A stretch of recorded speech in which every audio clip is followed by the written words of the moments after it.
Hello mga kababayan uli. May short vlog lang akong gagawin ngayon na medyo konting clarification lang. Anyway, katatapos ko lang ng lunch at good noon sa inyo lahat sa mga Pilipino dito sa Pilipinas. At good breakfast or good dinner para sa ibang mga Pilipino na nasa ibang lugar, ibang bansa at ay iba yung kanilang time zone. Sana nasa mabuting kalagayan tayong lahat ngayon. Konting clarification lang, may yung sinasabi ko po kanina tungkol dun sa constitutional reform. Wala pong constitution nga na nagsasabi na perpetual ang isang pamilya o partido na makaupo. Ang ibig ko po sabihin ng gano'n ay yung mga democratic countries. Wala pong democratic countries, walang bansa na may demokrasya, na mayroong constitution na nag-designate ng isang pamilya o isang partido na perpetual na mahahawak ng kapangyarihan or sila magdadala ng kanilang bansa. So, ulitin ko, clarification lang. Ang ibig ko sabihin doon sa mga previous vlogs ko is yung sa mga democratic countries, constitution ng mga democratic countries.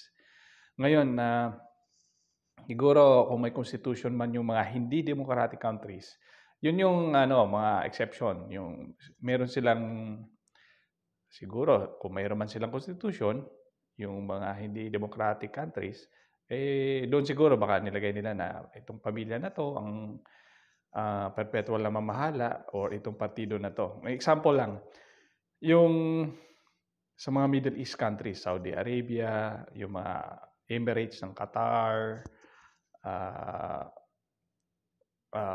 UAE, United Arab Emirates, yung mga leaders nila doon ay pamilya, perpetual na leader sila na pamilya. Kasi may mga exception yan. Ngayon, sasabihin ninyo na maganda pala ang sistema na gano'n kasi may yaman na bansa ng mga yun. Actually, ang yaman nila hindi po galing sa galing talaga ng mga leadership. More of dahil marami silang oil, mineral resources.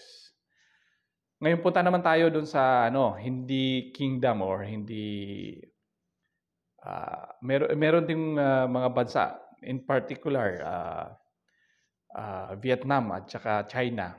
Yung mga yon hindi kingdom pero nakalagay doon kung meron man na silang constitution, nakalagay doon na perpetual na hahawak ay isang partido. Yun dahil sila ay communist party. Sa communist na sistema, isang party lang, one party system.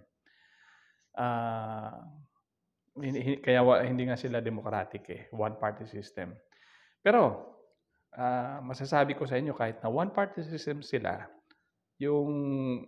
kahit na communist party sila, yung sistema nila ng pagpili ng leader ay similar doon sa parliamentary system.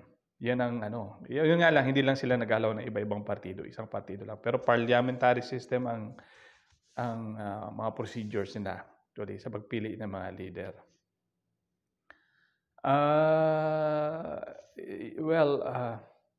Ibang usapin niya kung i-elaborate pa natin. Ibang topic na ho yan. Ngayon, meron ding ibang mga monarchs, mga hari. Pero yung mga hari na under sa mga democratic na countries, kagaya ng UK at saka ng Japan, Thailand, Malaysia, may mga hari po sila pero, or in the case of Japan, emperor, may mga monarchs, tawag doon sa kanila, merong ganun, perpetual na nakaupo yan, pero sa democratic na mga countries kagaya nila, wala po silang power or hindi sila nagdadala ng gobyerno. Mga figureheads lang po sila, mga symbolic figures lang. Kaya, yun.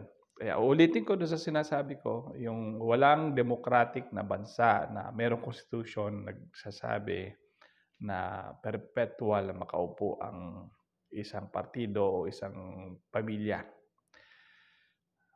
So, sa lahat, sa mga Pilipino, mga politiko, mga partido, huwag tayong tututol na sa constitutional reform kasi fair lang po yung mga para sa lahat ng partido at saka politiko.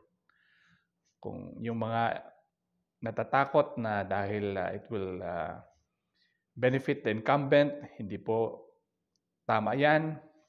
Kasi kahit naman po walang constitutional reform, ang incumbent talaga automatic may advantage na kahit sa sistema na existing system natin, talaga naman may advantage na ang incumbent, ang mga nakaupo kasi nga hawak nila yung makinarya ng gobyerno. So, immaterial po kung mayroong charter change o wala, may advantage na po talaga sila.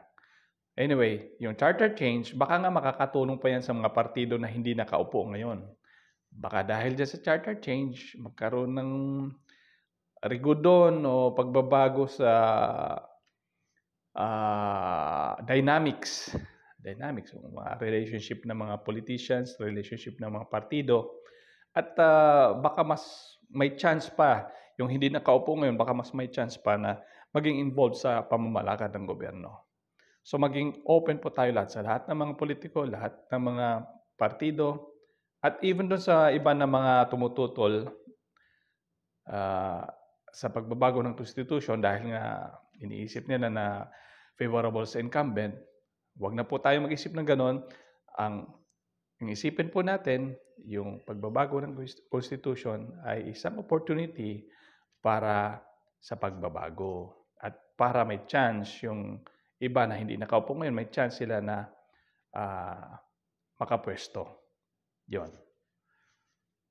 So hanggang dito lang po, hanggang sa uulitin. Hanggang sa susunod po na vlog natin.